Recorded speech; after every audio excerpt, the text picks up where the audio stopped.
Territorio de Montana. Otoño de 1882. El viento azotaba con fuerza el valle al este de las Crazy Mountains, y Zeke Northwood entrecerró los ojos contra el sol mientras se apoyaba en el poste del corral. Sus peones eran pocos, un hombre en la casa de peones y una mujer en la cocina. Lo primero lo podía arreglar fácil. Lo segundo se estaba poniendo más difícil. Necesitaba a alguien que cocinara 3 comidas al día para 6 hombres, mantuviera la cocina limpia y no le importara el silencio de la tierra. Lo que no esperaba al responder la carta era que la mujer llegara con un bebé en brazos. La diligencia se detuvo con un ruido sordo en un remolino de polvo. Zeke dio un paso adelante, sacudiéndose la suciedad del camino de las mangas. La puerta se abrió y una mujer bajó sosteniendo a un niño envuelto contra el pecho. Su vestido era sencillo, las botas polvorientas, pero sus ojos, esos eran otra cosa. Verde pálido, firmes, cansados pero orgullosos. «¿Señor Northwood?», preguntó. Él asintió. «Soy yo. Soy Mallory Hess». «Usted contrató a una cocinera», dijo, levantando la barbilla. «Yo lo soy, pero la carta no decía nada de niños, y yo, bueno, tengo uno». Zeke miró hacia abajo al niño dormido en sus brazos. Un niño, tal vez de 2 años. Mejillas redondas, rizo rubio oscuro, una pequeña marca de nacimiento sobre la ceja izquierda. El corazón de Zeke dio un vuelco. Conocía esa marca. Tenía una igual. El niño se removió, abrió los ojos y hace que se le cortó la respiración. Los mismos ojos, azul acero. Su propia mirada, devolviéndole la vista desde un rostro de la mitad del tamaño. Ellery se acomodó, ajustando el peso del niño. «Se llama Celas». Zeke se aclaró la garganta. «Pase adentro. Hablamos». La casa era sencilla, pisos de madera, chimenea de piedra, una mesa desgastada y suave en el centro de la habitación. Zeke le indicó que se sentara. Ella lo hizo, acomodando a Celas con suavidad en su regazo. Mientras el niño parpadeaba somnoliento a su alrededor, él sirvió 2 tazas de café, le entregó una y se sentó frente a ella. «Debes saber algo». Ese niño hizo una pausa. «Se parece a mí». Ellery se tensó. «Me di cuenta». Zeke se pasó una mano por la cara. «¿Nos hemos visto antes?». Ella miró al niño y luego a él. «Sí. Hace 5 años, en Abilene». Y de pronto el recuerdo encajó. Un salón de baile, una tormenta afuera. Una mujer con un vestido azul que se había reído de su pésimo two-step. Una noche, sin promesas. Y por la mañana ya no estaba. Se le secó la boca. «Nunca me lo dijiste». «No lo sabía», dijo ella, con voz queda. «No entonces». «Me enteré después, y para cuando lo supe tú ya te habías ido. Intenté escribir al rancho que mencionaste. No recibí respuesta. Supuse que te habías mudado, así que yo también seguí adelante». Zeke miraba ahora a Celas, que tiraba de un hilo de la manga de su madre. «Ese niño es mío». Ellery asintió una sola vez. «Sí». Zeke se levantó, caminó hasta la ventana, el pulso fuerte en los oídos. «¿Por qué viniste aquí, Ellery?». «Necesitaba trabajo», dijo ella, honesta y calmada. «No tenía a dónde más ir. Pensé que si todavía estabas aquí, te acordarías de mí. Y si no, esperaba que nos trataras con justicia». Él se volvió y le sostuvo la mirada. «Debiste decírmelo antes». «No vine a pedirte nada», respondió ella, con la voz más firme ahora. «Vine a cocinar. Eso es todo». Zeke cruzó la habitación y se agachó frente a Celas. El niño parpadeó hacia él y luego extendió la mano, rozando la barba de Zeke. A Ellery se le cortó la respiración. «Se van a quedar», dijo Zeke. «Los dos». Ella lo miró con cautela. «No tienes que». «Quiero». Ella le buscó la cara y luego dio un pequeño asentimiento. «Está bien». Esa tarde la casa de peones tuvo un nuevo peón y Ellery se quedó con la cocina. Se mudó a la pequeña habitación del fondo de la casa. En la cena, 6 vaqueros llenaron sus platos y elogiaron el guiso. Sela se sentó sobre un cojín al lado de su madre, con una cuchara en una mano y un bizcocho en la otra. Seke lo observaba, asombrado por los detalles. La forma en que Sela se reía con toda la cara. La forma en que fruncía el ceño cuando se confundía, igual que él. Esa noche Seke se quedó solo bajo las estrellas, las manos en los bolsillos. La tierra se extendía silenciosa a su alrededor, la casa cálida a su espalda. Nunca había esperado encontrar a un hijo suyo, y nunca había esperado encontrar de nuevo a Alory Hayes. Pero ahora ella estaba aquí, y también Selas. Sé que no estaba seguro de lo que vendría después, pero sabía que no dejaría ir a ninguno de los dos. Para la tercera mañana, el hervidor silbaba antes de que el sol hubiera subido del todo por la cresta oriental. Eyerie se movía por la cocina con un ritmo callado. Las mangas arremangadas hasta los codos. El cabello recogido en un moño que se había aflojado antes del amanecer. Afuera el rancho empezaba a despertar, los caballos relinchaban bajo desde los establos y las botas golpeaban la tierra apisonada mientras los peones se preparaban para el día. Sé que entró con los guantes metidos bajo un brazo. El aroma de pan fresco y algo dulce calentaba el aire. La observó apilar las tazas de hojalata cerca de la estufa, el niño seguía dormido en el catre metido en la esquina de la despensa. ¿Siempre empiezas tan temprano?, preguntó, manteniendo la voz baja. Ella miró hacia atrás. Si no lo hago, el desayuno empieza a saber a arrepentimiento y frijoles quemados. Una risa le subió por el pecho antes de que pudiera detenerla. Eso sí. Eres libre de intentarlo tú mismo si crees que exagero.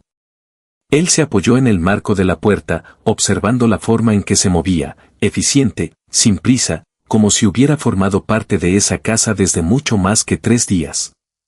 Yo me quedo con el trabajo de cercas, gracias. Su expresión se suavizó, pero no dejó de moverse. A ti y a tus hombres les gustó el pan de maíz. No dejaron ni una miga, si eso te responde. Ella sintió una vez, sin sonreír, pero algo en sus hombros se relajó. Bien. Sé que caminó hasta la mesada, tomó una de las tazas de café y se sirvió de la cafetera. Notó una pequeña bolsa de cuero cerca del cajón de la harina. ¿Estás cosiendo? Eyerie se limpió las manos y la alcanzó. Remendando pantalones. ¿Los tuyos? Creo que llevaban un mes con la costura abierta. Supuse que ya no tenían salvación. Ella abrió la bolsa y sacó una aguja ya enhebrada con hilo de algodón azul oscuro. No están perdidos. Solo necesitas a alguien a quien no le importe quedarse quieto el tiempo suficiente. Se que dio un sorbo al café. Eso no soy yo muy a menudo. Ella no respondió de inmediato. Solo llevó los pantalones a la mesa y empezó a coser por el borde roto, con los dedos seguros y prácticos.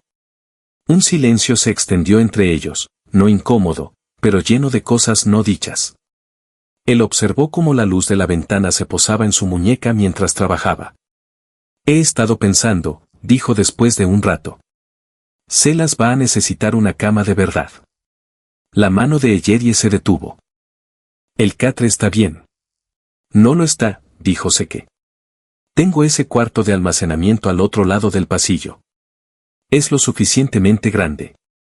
Hay que limpiarlo, pero yo me encargo. Ella levantó la mirada. No tienes que tomarte esa molestia. Lo sé.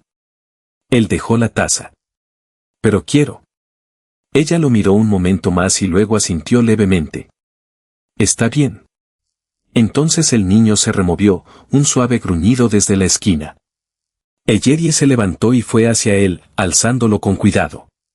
Los brazos de Sela se cerraron alrededor de su cuello, la carita apretada contra su hombro.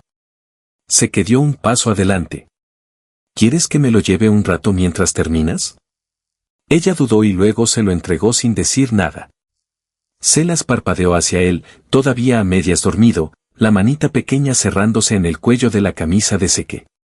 Le voy a mostrar el establo, dijo Seke en voz baja. Que conozca a los potros. Eyerie los observó un instante y luego volvió al remiendo. Afuera, el sol de la mañana teñía de oro el polvo. Sé que llevaba al niño con facilidad. Selah se acomodó contra su pecho, el pulgar en la boca. El rancho estaba en su silencio habitual, el de tierra amplia y trabajo honesto. Pero algo había cambiado. La casa se sentía distinta ahora, habitada, anclada, como si tuviera un propósito más allá de proteger del frío. Al entrar al establo, los caballos más jóvenes se removieron en sus puestos, levantando la cabeza, las orejas atentas. Sé que se movió despacio, dejando que el niño mirara alrededor. Selah señaló a un potro, con los ojos muy abiertos. Ese es Redwood, dijo Seke. Un poco salvaje todavía, pero inteligente. Selah se inclinó hacia adelante y Seke lo acomodó para que pudiera tocar la crin del potro. El caballo resopló pero se quedó quieto, curioso. Se quedaron así un rato. Los dedos del niño rozando el cuello del animal. La mano de Seke firme en su espalda. Cuando regresaron a la casa, los platos del desayuno estaban apilados con cuidado sobre la mesa y Eyerie barría la harina del piso. Levantó la vista al verlos entrar, su mirada buscó primero a Selah y luego a Seke. Le gustó Redwood, dijo Seke. No me sorprende, respondió ella, apartándose un rizo de la mejilla. Nunca le han dado miedo los animales. Seke se acercó y le pasó al niño. Tiene un buen modo. Eyerie miró a su hijo y luego a Seke. Eso lo saca de ti. Él no respondió. Solo se quedó allí, el aire entre ellos espeso de algo que ninguno de los dos sabía nombrar todavía. Pero estaba ahí, callado y firme. Más tarde ese mismo día, Seke limpió el cuarto de almacenamiento. Ordenó herramientas, movió cajas, barrió el polvo de las tablas del piso. Cuando terminó, abrió las persianas y dejó entrar el sol. El espacio era pequeño, pero serviría. Esa noche, cuando el fuego crepitaba abajo en la chimenea y el rancho se había quedado en silencio, Seke se sentó solo en la mesa de la cocina, remendando otro desgarrón de su camisa a la luz del farol. La casa se sentía más cálida. No por el fuego, sino porque ya no era solo suya. Esa semana el viento llegó seco del oeste, trayendo el olor de la salvia y la leve advertencia de las primeras heladas. Seke pasó la mayor parte de las horas de luz cargando leña para la casa principal y reparando la cerca del este donde los alces se habían metido. Regresó al atardecer con la camisa húmeda en el cuello y una astilla en el pulgar, justo cuando Eyerie exprimía un trapo en la pileta. «Favoreces la mano izquierda», dijo ella sin levantar la vista. Él arqueó las cejas. «Sí. Cuando estás cansado también cargas mal el peso. Significa que te molesta el hombro derecho». Seke se apoyó en el marco de la puerta y se sacó la astilla con la punta del cuchillo. ¿Siempre tienes la vista tan afilada? Solo cuando tengo motivo, respondió ella, doblando el trapo y dejándolo sobre el borde del barreño. Tienes un desgarre en la costura del abrigo. Te lo puedo arreglar esta noche. Puedo remendar mi propio abrigo. Puedes, concedió ella, pero no lo vas a hacer. Seke dejó que se le moviera una comisura de la boca. ¿Siempre eres tan mandona? Solo cuando alguien es demasiado terco para admitir que tiene la mitad de la ropa hecha pedazos. Él entró y dejó el cuchillo sobre la mesa. ¿Has pensado en quedarte más allá del invierno?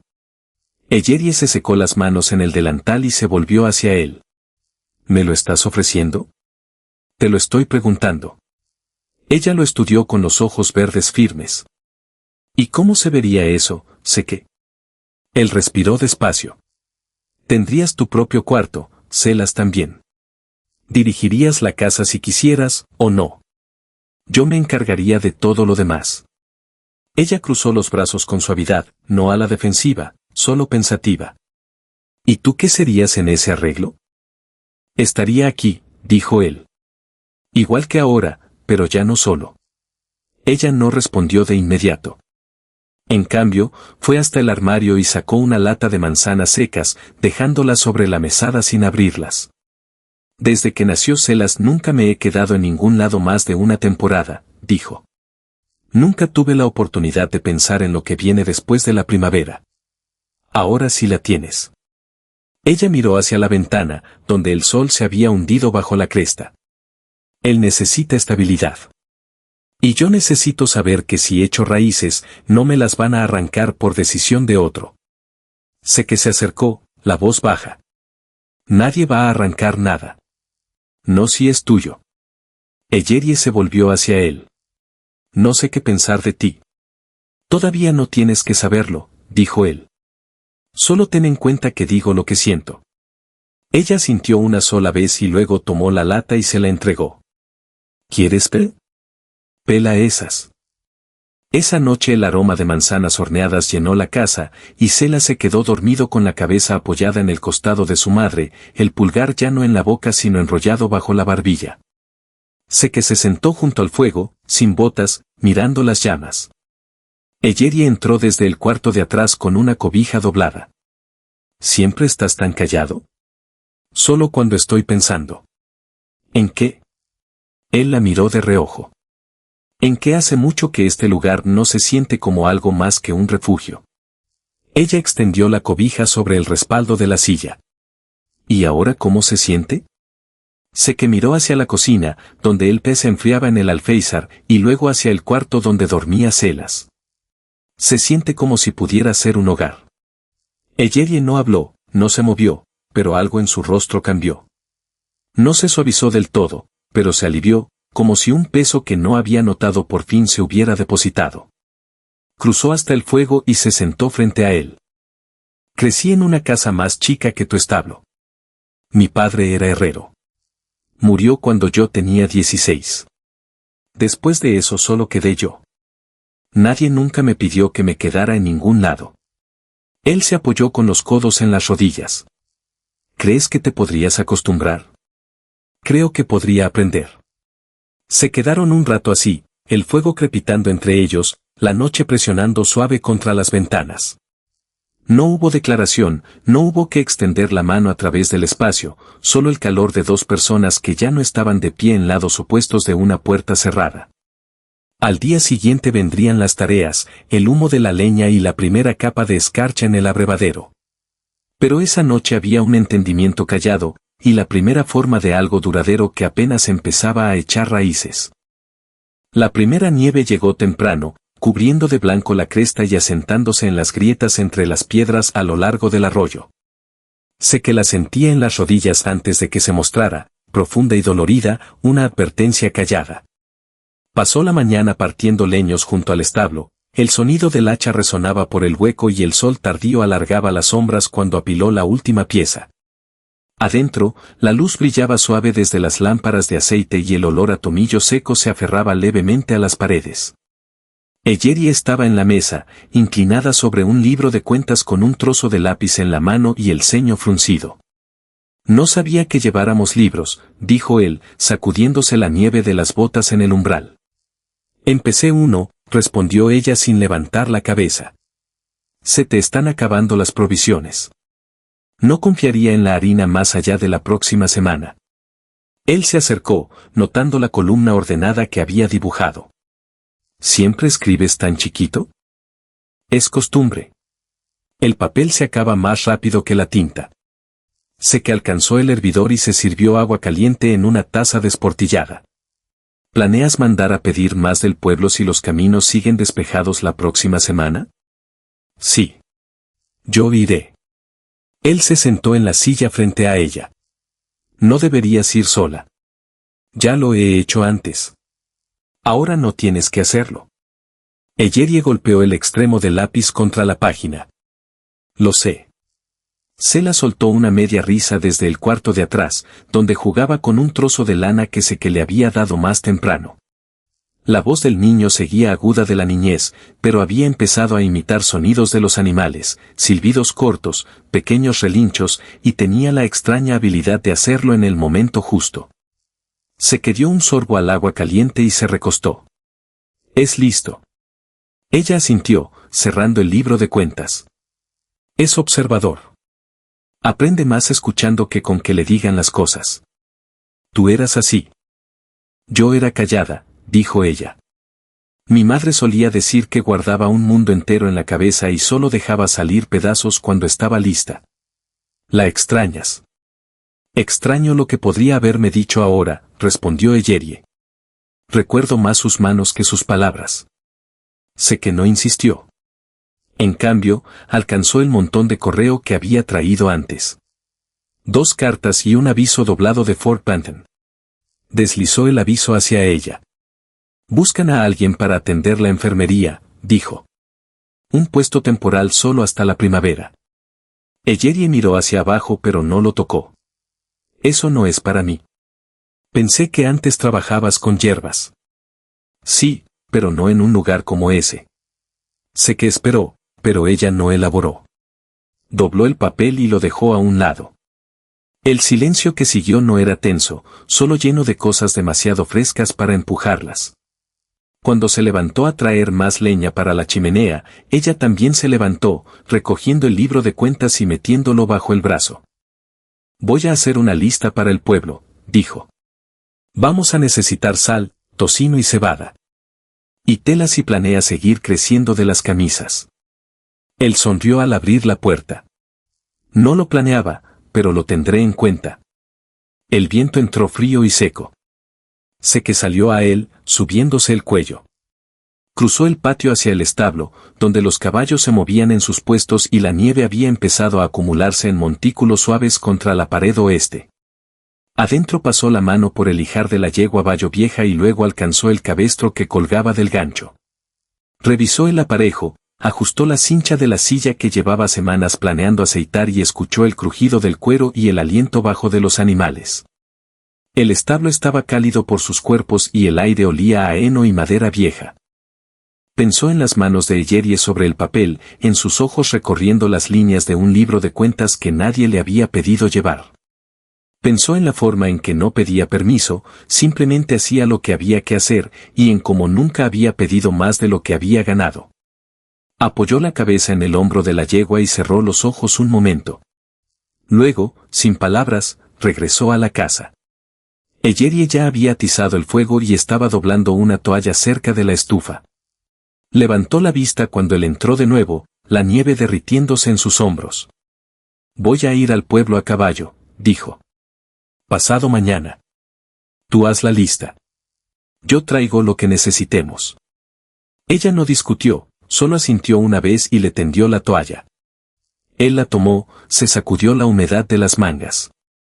Voy a necesitar saber qué talla de botas usa Celas, añadió. Ellery parpadeó. Ya le diste las tuyas para que ande tropezando. Se le van a quedar chicas en una semana. Le voy a conseguir unas de verdad. Algo parpadeó en su mirada, no exactamente sorpresa, sino reconocimiento. Ella cruzó la habitación, se arrodilló junto a la chimenea y abrió la caja de madera donde guardaba restos y retazos. Sacó un trozo de hilo y midió el pie de su hijo contra él en silencio. Luego se lo entregó a Seque. Él lo enrolló en la palma y no dijo nada más. Esa noche, después de que se bajaron las lámparas y el viento arreciaba contra las persianas, Ellery se quedó un buen rato junto a la ventana. Seque la vio allí, perfilada por la luz de la luna, la mano apoyada con suavidad en el alféizar. No habló, solo observó su quietud, la forma en que parecía estar escuchando algo lejano pero firme. Y por primera vez en años, él también lo sintió. No silencio, promesa. La nieve se contuvo lo suficiente para que Seque hiciera el viaje al pueblo y de regreso antes de que el río se congelara. Volvió justo después del anochecer, el abrigo cubierto del polvo del camino y la silla crujiendo bajo el peso de las provisiones. Ellery lo esperó en el establo, el rebozo apretado contra el frío de la tarde, un farol balanceándose suavemente de su mano. ¿Cómo estaba el camino?, preguntó, el aliento formándose en el aire. Duro y compacto, pero pasable, dijo él, bajando un saco de cebada de detrás de la silla. Una carreta no llegaría lejos, pero el caballo se mantuvo firme. Ella alcanzó el saco, pero él negó con la cabeza y lo cargó él mismo hasta el porche. Adentro, el calor de la estufa quitó el filo del frío, y Celas levantó la vista desde la alfombra trenzada donde estaba tallando un trozo de jabón en una forma que podía ser un caballo, un perro o las dos cosas. Seque se agachó a su lado y le entregó un paquete envuelto en tela. Te traje algo. El niño lo abrió y levantó un par de botas nuevas, el cuero tieso y oscuro, las suelas gruesas. Pasó los dedos por las costuras, con los ojos muy abiertos. Eyerie observaba desde la chimenea, sin decir nada. Hay más, añadió Seke, poniéndose de pie y caminando hacia las alforjas que había dejado junto a la puerta. Cambié por un poco de lana. Tela suficiente para un abrigo nuevo. Pensé que tal vez querrías hacerlo tú misma. Ella tomó la tela café doblada, pasó la mano por encima despacio. Esta es buena lana. Supuse que sabrías qué hacer con ella. Sí, dijo ella, y luego más bajo, gracias. Él asintió y se volvió hacia el fuego, desenrollándose la bufanda. El pueblo se ha adelgazado desde el verano. Algunas familias se acercaron al fuerte para el invierno. Los estantes de la tienda general están más vacíos de lo que recuerdo. ¿Trajiste todo? Casi. El tocino está magro. La harina está decente. Te traje café que no sabe como si lo hubieran arrastrado por 6 condados. Miró de reojo. Hay una lata de menta también. Para él. Los ojos de Eyerie se suavizaron, pero no dejó que se quedara.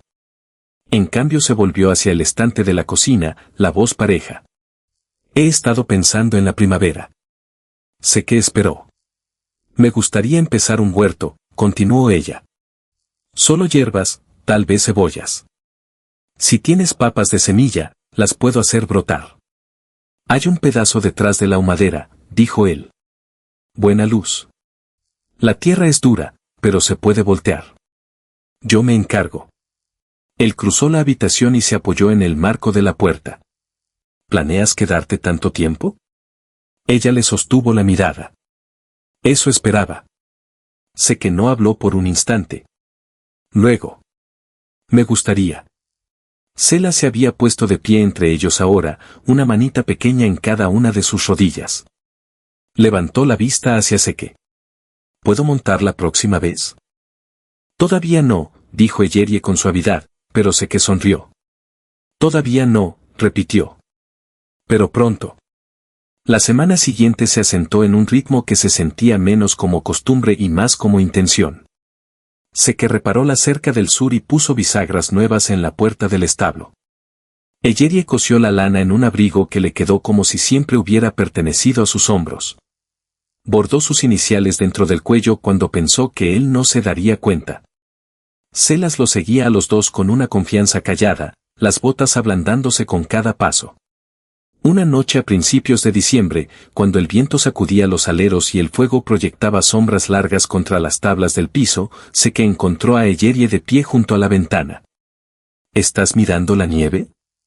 Preguntó. Ella se volvió hacia él. Estoy mirando el silencio. Él se acercó, lo bastante para ver las finas líneas cerca de sus ojos, la forma en que sus manos se quietaban una vez que las apoyaba en la cintura. ¿Te da miedo? No, dijo ella. Ya no. Él le tomó la mano, con cuidado, y ella no la retiró. Yo también he estado pensando, dijo, en lo que significaría si te quedaras de verdad. Ella levantó la vista hacia él, el rostro abierto y quieto. Ya no serías la cocinera, dijo él. Serías mi esposa. Los dedos de Eyerie se apretaron alrededor de los suyos. ¿Eso es lo que me estás pidiendo? Sí. Ella no respondió de inmediato, pero él lo vio en ella, la forma en que la quietud daba paso a algo más firme. Miró hacia el cuarto de atrás donde dormía Selas y luego de nuevo a él. Voy a decir que sí, dijo. Si lo dices en serio. Nunca he dicho nada con más seriedad. Se casaron la semana siguiente, callados y sencillos. El predicador del pueblo llegó antes de la tormenta, la bufanda de lana congelada en las puntas. Se pararon bajo los álamos desnudos detrás del establo, Selas agarrado de la falda de Eyerie, y dijeron sus votos con el aliento de los caballos subiendo detrás de ellos. Los hombres de la casa de peones tallaron una mesa de pino viejo y la regalaron con una lata de miel y un pan de invierno. Nadie hizo discursos. Nadie los necesitaba. Esa noche, después de que el niño se quedó dormido con una cobija hasta la barbilla, Seke y Eyerie se sentaron junto al fuego, las manos entrelazadas. ¿Tienes miedo? Preguntó él. No, dijo ella. No contigo. El viento aullaba contra las ventanas, pero la casa se mantuvo firme. Ellos también. Pasaron los años. El huerto detrás de la humadera creció salvaje de tomillo, cebollas y las hojas suaves de las papas. Sela se le quedó chico a las botas y aprendió a montar antes de cumplir los 7. Eyerie le enseñó números y un orgullo callado. Sé que le enseñó postes de cerca y a mirar a un hombre a los ojos. El rancho nunca hizo fortuna, pero tampoco se quebró. Construyeron un segundo cuarto y plantaron álamos a lo largo del camino al establo. Los ancianos del pueblo venían por los tés de Eyerie y sus tónicos de invierno. Sé que nunca más tuvo que dormir solo. En las noches frías, cuando el viento tiraba fuerte desde las montañas, se sentaban junto a la chimenea, la cabeza de ella apoyada en su hombro, la mano de él tibia en la pequeña de su espalda. No necesitaban muchas palabras. Habían encontrado algo mejor. Vivieron como la tierra, callados, fuertes y enteramente suyos. Y fueron felices todos y cada uno de los días.